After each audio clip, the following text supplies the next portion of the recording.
Vamos a continuar con el curso de semiología médica. Esta es la semana introductoria y hablaremos sobre el tema de fisiopatología del dolor.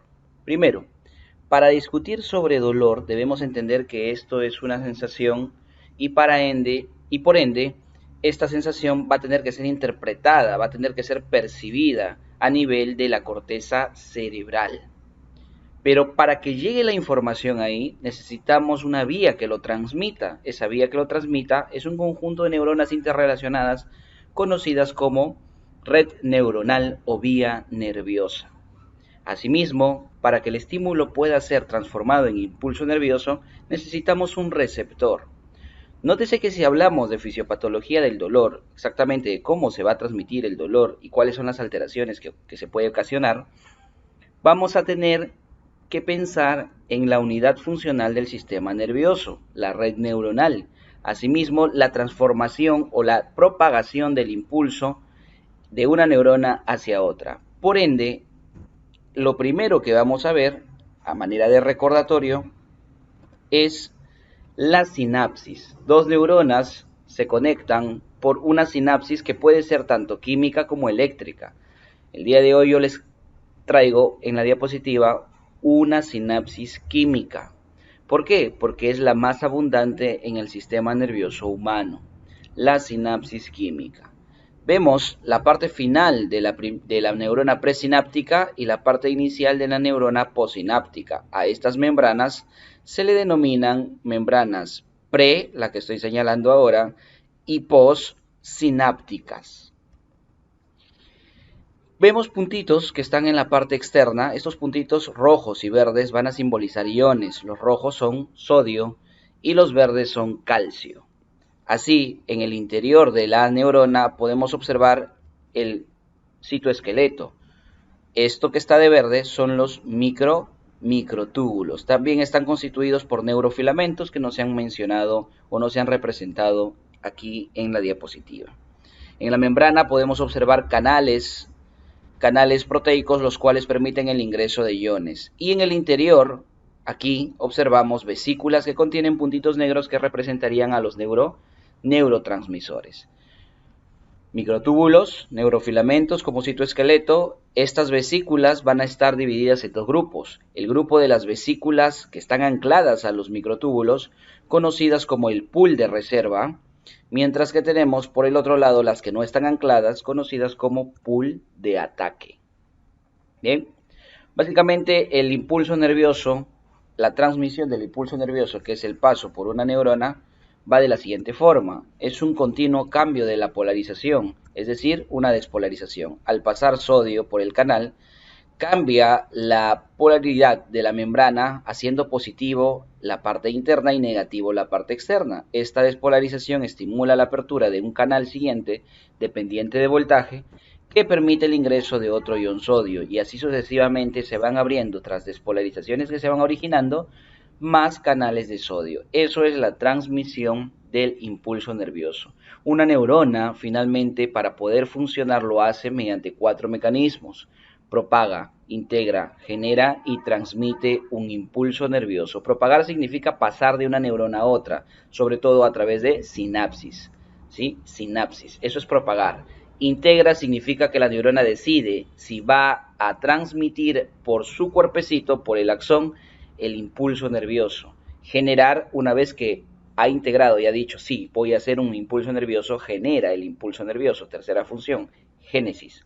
Cuarta función, la transmisión o transporte de este impulso por el axón, que es el conjunto de despolarizaciones. ¿Listo? Cuando se da en la parte final la última despolarización por el ingreso de sodio, esa va a originar apertura de canales dependientes de voltaje de calcio, y el calcio que ingresa se va a dirigir a dos lugares. Por un lado, va a ir hacia proteínas que lo van a captar de las vesículas del pool de reserva y proteínas que la van a captar en las vesículas del pool de ataque. Esas proteínas, por cierto, se llaman sinaptotagminas. Los demás detalles lo puedes encontrar en los cursos que nosotros tenemos o revisando la literatura correspondiente. Ahora simplemente esto es un repaso, no es una clase de fisiología, es un repaso de lo más importante que quiero que recuerdes. Bueno, Cuando el calcio se une a las vesículas del pool de reserva, las va a transformar, hace que se desanclen, se libera y se transforman en pool de ataque. Y cuando llega a las del pool de ataque, permite que éstas se conecten a la membrana presináptica a través de un complejo llamado el complejo SNAR, que finalmente con la formación de una proteína para la fusión de membranas se da la liberación de los neurotransmisores. Estos neurotransmisores van a buscar su receptor. Por lo general es una proteína canal, puede ser también una proteína acoplada a proteína G, pero aquí estamos representándolo como proteína canal. Dos neurotransmisores se unen a este canal, se abre y el canal permite el ingreso de un ion sodio. Y cuando ingresa ion sodio cambia la polaridad y esa despolarización origina la apertura de otro canal que ingresa sodio y así sucesivamente la transmisión del impulso nervioso. Es como este impulso ha pasado de una neurona a otra. Nunca olvidar esto. Sinapsis química, por favor. Ahora hablemos ya del mecanismo fisiopatológico del dolor. ¿Cómo es que se origina? Para captarse los estímulos, primero tiene que haber estímulos, y los estímulos tienen que ser captados por una estructura receptora. Esta estructura receptora se va a llamar nociceptor. Noci de dolor, receptor de captación, ¿sí? Receptor de dolor. ¿Pero qué capta este receptor? Este receptor va a captar estímulos que pueden ser mecánicos, térmicos y químicos. Ojo, mecánicos, térmicos y químicos. Tres tipos de estímulos. Estos estímulos van a llevar a transducir, el receptor, discúlpame, va a llevar a transducir la señal de estímulo, sea cual sea, a un impulso nervioso. Esa transformación de estímulo a impulso nervioso se llama transducción y la mayoría de receptores nerviosos lo hacen. El nociceptor es uno de ellos, no escapa de la regla. Cuando se da la transducción también pueden participar mediadores químicos, es decir, moléculas químicas que tras unirse al nociceptor van a permitir la generación del impulso nervioso.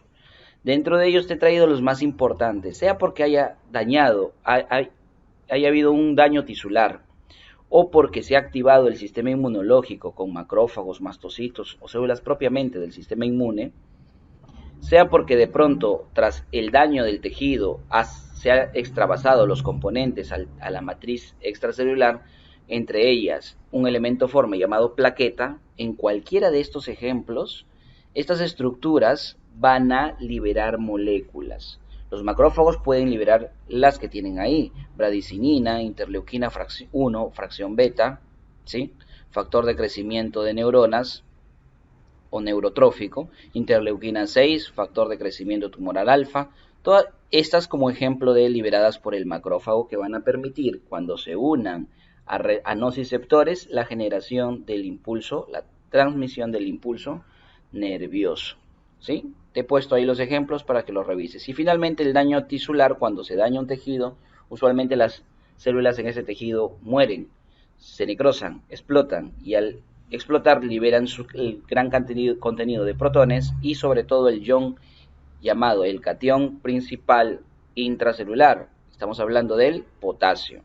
Normalmente el potasio está dentro de las células en grandes concentraciones. Si hay un daño tisular, este potasio escapa de las células y eso es un mediador químico que va a simbolizar el daño tisular y va a ser captado por nociceptores.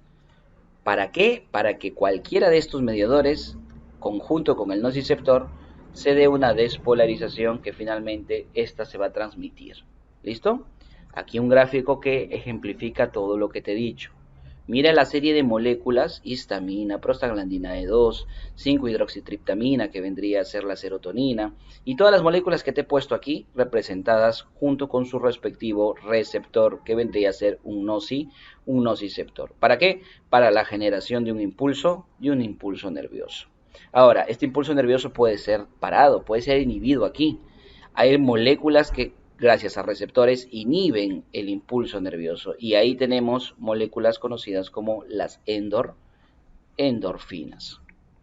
Otra cosa que quiero resaltar aquí es que la neurona o esta parte de la neurona tiene la capacidad de, mediante esta fibra, mediante una vía, poder liberar sustancia P. Y esta molécula conocida como sustancia P va a predisponer a que los receptores se activen más fácilmente o va a hacer que las estructuras, células o tejido que libera mediadores químicos lo haga con mayor avidez, generando así una mayor estimulación de los nociceptores, por ende una mayor sensibilidad de esta terminal nerviosa. Por eso es que a este proceso se le llama sensibilización. Ojo, la sensibilización se da gracias a la sustancia P. Recuerda que a partir de aquí esto va a ser conducido por una fibra nerviosa. Las fibras sensitivas suelen clasificarse en grupos. Tenemos el grupo 1, el grupo 2, el grupo 3, el grupo 4, también conocidas o clasificadas como grupo A, grupo B, grupo C. Entonces, dependiendo del criterio de clasificación, hay dos formas de hacerlo. Para el dolor, las fibras nerviosas que transmiten el dolor son las fibras A delta, conocidas también como del grupo 3, y las fibras tipo C, conocidas también como las fibras del grupo 4. Bueno, ahora ya discutamos un poco más sobre este mecanismo del dolor. Estímulos, hemos dicho, mecánicos, térmicos o químicos, van a ir hacia el nociceptor. ¿A través de qué? ¿Qué le van a hacer al nociceptor? En ese nociceptor se va a dar la transducción de la señal. El estímulo se va a transformar en impulso nervioso, y para ello tenemos mediadores químicos. Este impulso nervioso no es nada más y nada menos que despolarización de la membrana neuronal. Ahora, esa despolarización va a ser conducida hacia la sustancia gris. ¿Pero sustancia gris de dónde? De la médula espinal. Estamos hablando de un ejemplo en el cual el dolor se transmite del cuello hacia abajo, va hacia la médula espinal, ¿sí? Para llegar a la médula espinal, aquí tenemos un corte transversal de la médula espinal. Para llegar a esta se hace a través de un proceso conocido como transmisión. Y recuerda que te había mencionado de que se da a través de fibras nerviosas. Existen un montón de fibras nerviosas. ¿Cuáles son las que permiten la transmisión del dolor? A ver si lo recuerdan, lo he dicho hace ratito. Son las fibras A, delta y las fibras tipo C. Fibras A, delta y fibras tipo C.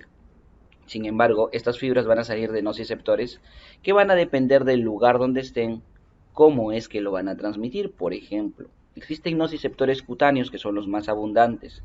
Estos pueden hacerlo a través de fibras A delta como fibras C, nociceptores cutáneos. Pero no es el único lugar donde están los nociceptores.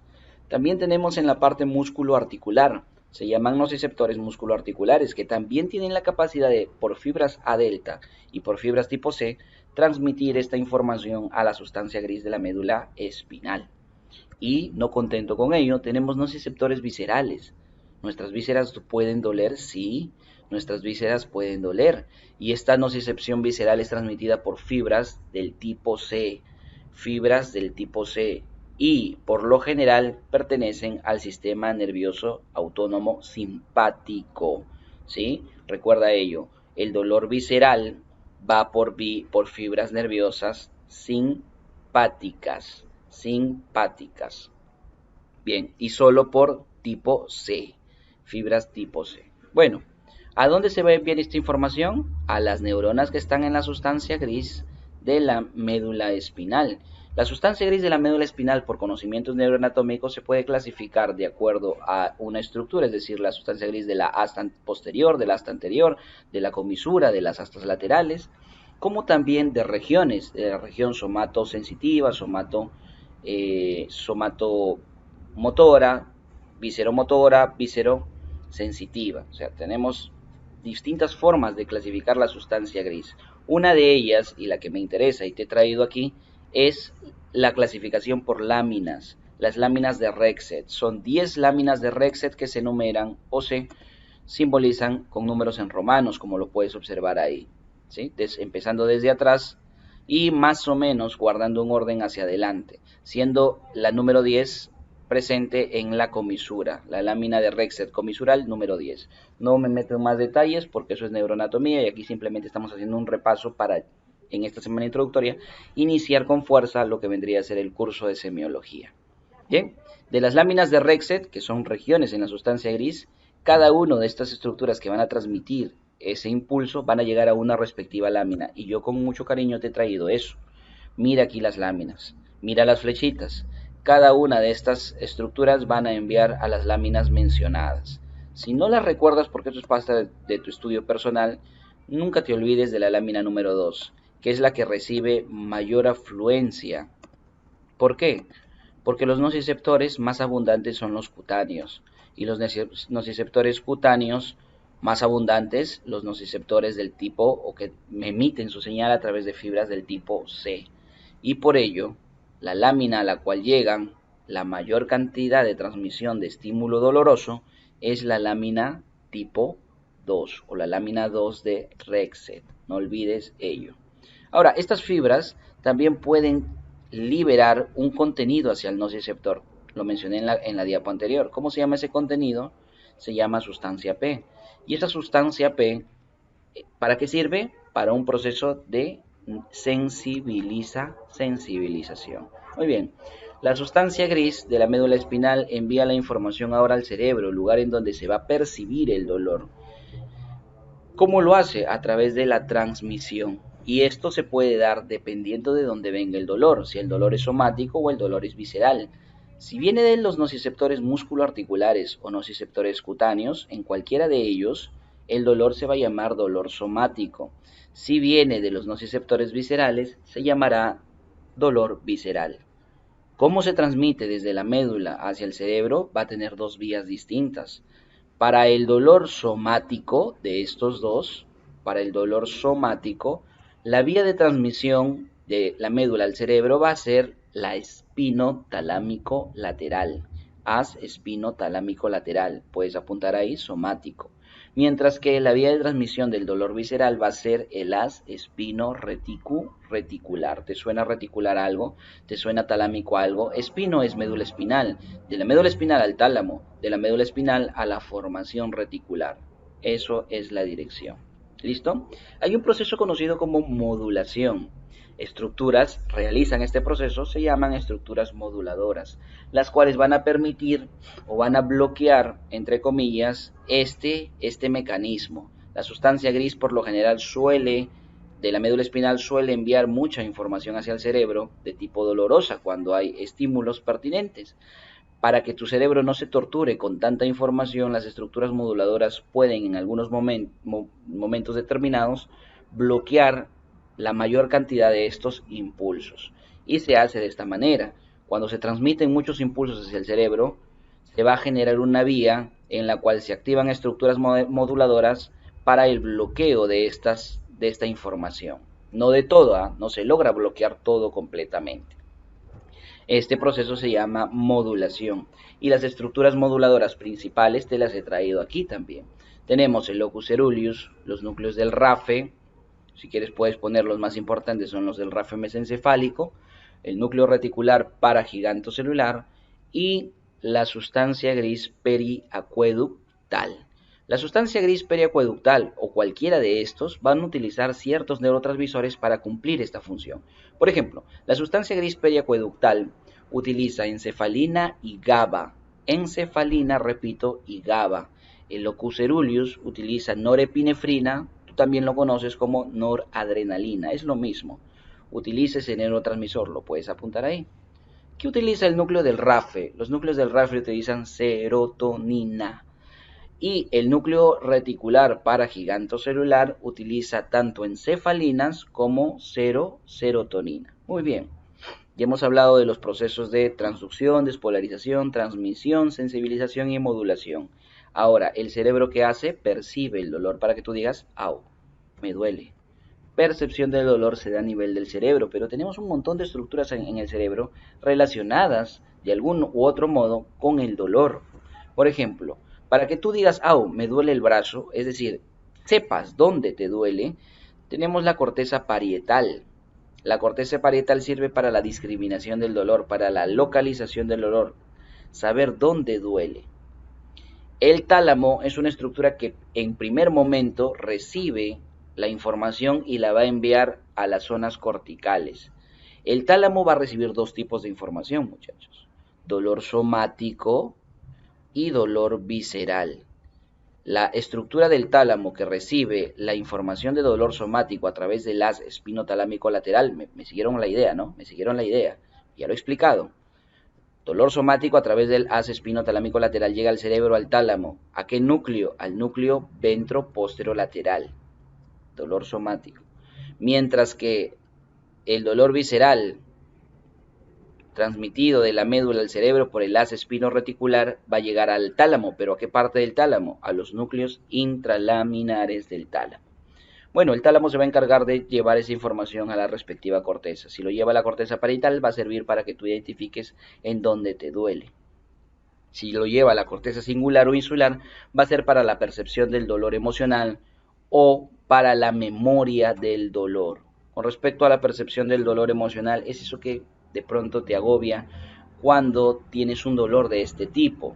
La generación del dolor emocional tiene que ver con este lóbulo, el lóbulo de la ínsula. Entonces, en ese lóbulo de la ínsula, ¿qué vas a percibir tú? El dolor por extrañar o tener resentimiento ante una expareja. Ese dolor porque de pronto te peleaste con tu familiar, hermano, mamá, papá, lo que sea.